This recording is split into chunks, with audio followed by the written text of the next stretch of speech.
haven't been doing many videos lately because I've been working on the wiring of this Range Rover. And when I played them back, I thought, oh, I'm going to be a cure for insomnia. So anyway, I've got the mirrors on for the disco. They're on and they're working. Use the disco switch, everything works fine. I ended up just completely rewiring the mirrors to be so simple, stupid. So it's got one 15 amp fuse in, one ground, and 3 wires going to the mirror. How simple is that? And I picked up off the original wires that went through the door, so I've bypassed all the computer, I've bypassed the under seat computer and everything like that. So that's good. And I used the Disco 2 wiring diagram, as you can see here. It's really simple, and this is why we only need 3 wires. This one's Siamese together, and this one's the heater, which we already had in the system, so that's on a different circuit, so we could pick up off the same colours off this one. So Siamese together, and these 2 wires here. So it was really easy. I had just a piece of wire, like a 4-core wire actually. I didn't have a 3-core, but I had some 4-core, and that worked out a treat. So, G'd up with all that success, I thought I'd have a go at the interior lights, which turned out to be a real pain in the arse because there was a trapped wire on this door here. You know, in a Range Rover, you drop the doors down like a Disco. You drop the top of the door drops down, and then it bolts in right at the very bottom corners. Well, I trapped the puddle light ground into there, which wouldn't switch off the lights. Puddle lights, eh? I can imagine Mr. Wilkes when he's designing the Land Rover, the first Land Rover on the beach in Wales, puffing his pipe away, and he says, yeah, it's all right, but it needs puddle lights. Anyway, so I've just got on with that, got the lights working, that's no problem at all. The next problem, which I'm currently facing, I thought, seeing I've got all the sort of dash all in bits and pieces like this, I'll reprogram some key fobs, because I didn't get any key remotes when I got the car. They're usually missing, you know, people throw them away and just use the door key. I'd like to get them working with the key fobs, especially when everything's out and I can get access to bits and pieces. So I had a couple here. Nice, eh?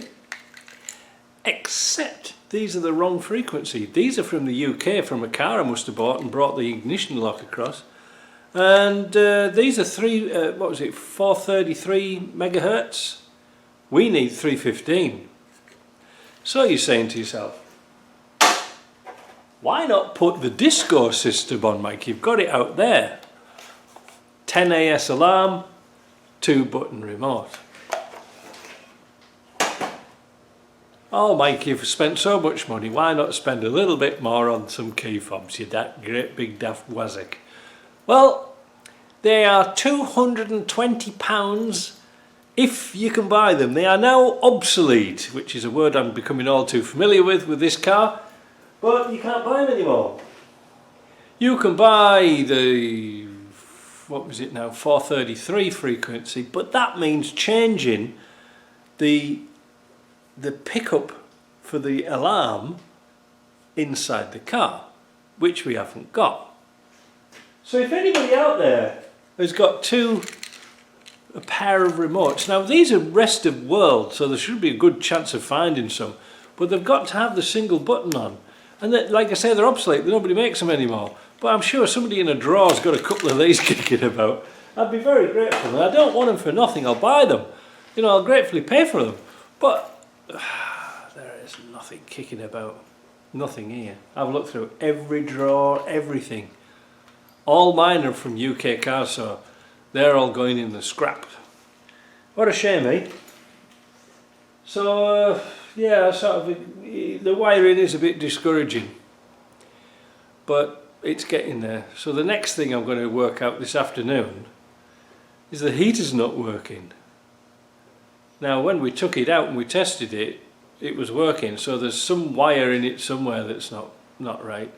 But again, it's all these little things. It's a pain in the arse. I've got the centre console in. All the electric window things, they're all working. Everything's working fine. The shift interlock, that's all working fine. Like I say, we took the centre console off The Disco 1, that was fine because we didn't have all the sheet metal work underneath. That's the bit I was stuck for. Yeah. Oh, and I've got the computer properly housed over there while I'm on this video. Where is it going there? Where are we there? I've got it housed there using the cover off the Disco 1. Ah, that's it there. I had to, it puzzled me somewhat, terrible. I thought the Disco 1, the top of the plastic box is flush with the top of the wing, and I'm thinking, why doesn't this work? And of course this has got the clamshell bonnet off the Range Rover. And originally the ECU was under the seat. This isn't. So I had to make a special mounting plate to mount that on, and that's done. So one or two little things to sort out, but like I say, I'd really like to get the remotes working.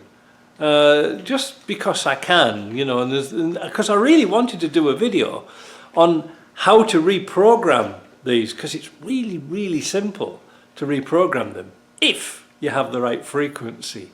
So if you've got a couple of remotes, or a remote, even one will be better than nothing, please let me know. Details below, write in the comments or write to me at britrest@britrest.com, and let's see what we can work out. But like I say, I don't want anything for nothing. I'll buy them because it's customers going to pay for them. So let's see what happens. See you later.